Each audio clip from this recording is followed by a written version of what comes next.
I choose not to dwell on the negative side of blindness. I'm not going to lie to you and say it's all been easy, and even now, I do still have bad days. But the truth is that I choose not to dwell on the frustrations of having to figure out totally different ways of doing things that are so easy for people with eyesight. Things like using a computer, selecting clothing, cooking, shopping, using a cell phone, putting toothbrush on a toothpaste, or pouring a cup of coffee.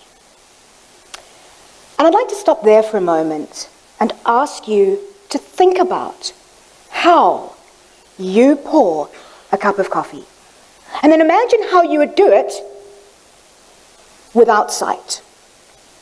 How would you know where the cup was? How would you know when that you were pouring the water into the cup?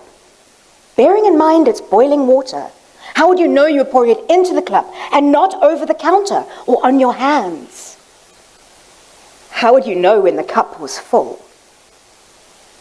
Kind of as a different way of perspective of pouring a simple cup of coffee.